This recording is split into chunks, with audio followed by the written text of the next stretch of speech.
Hi all, it's PJ and welcome to the preview for the July BabyLock and Bernina Serger Club. This month we are going to make this very pretty and practical, what I'm going to call a napkin case.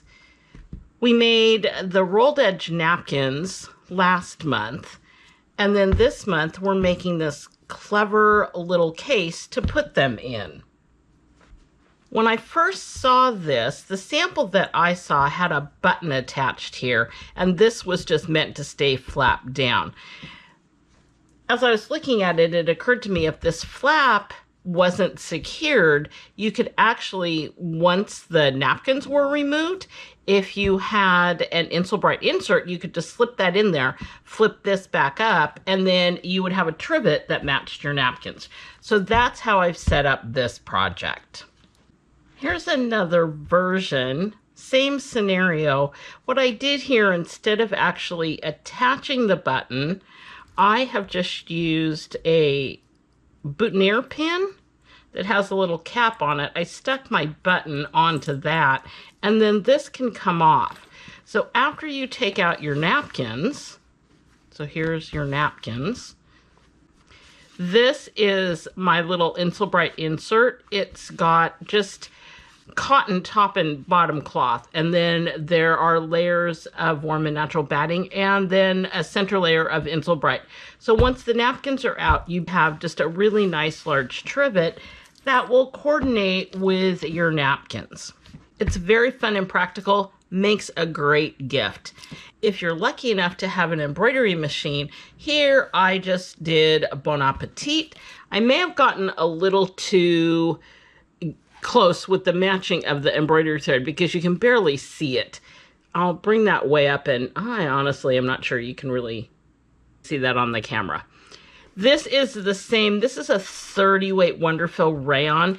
It is the same thread that I used for the edge. You might want to make your embroidery stand out a little bit more. This is the same fabric with a different thread. This thread is this. You can see I used almost all of that. This thread is this. And again, this is the Wonderfill Mirage 30 weight. This is a rayon. This is also Wonderfill. This is 12 weight. I think this is called Fruity. The variegateds I think are called Fruity, and I think the solids are called Spaghetti. This is a 12 weight. Lake Oswego just started carrying these. These come in 100-meter spools. To do 8 napkins and a case, you're going to need 2 spools of this. It will work out perfectly. And this was the Sulky 12 weight in the black and white. Then also, I'm just going to tuck these in. This fabric is from the Lake Oswego store, and I thought it went great with the black and white thread, and it's fun in this case. Figuring sizes for your napkin case, you can really make this any size that you want.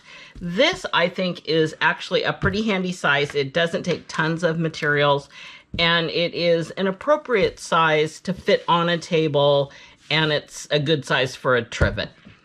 This is based off of the size of the napkin, and these napkins, this was 45-inch wide fabric, so these are 22-inch square napkins. When these are folded in quarters, this ends up to be an 11-inch square. I cut my case size with an inch border all the way around, so this is a 13-inch square. You're going to lose a little bit with your seam here, but you still have plenty. As you can see here, you don't want this to be really, really tight. And then as far as the trivet insert, I cut this the same size as my napkins. So this is an 11-inch square. It might be ever so slightly larger. Actually, I think my napkins ended up being slightly less than 11 inches, but you get the idea. This month, napkin cases, let's get started.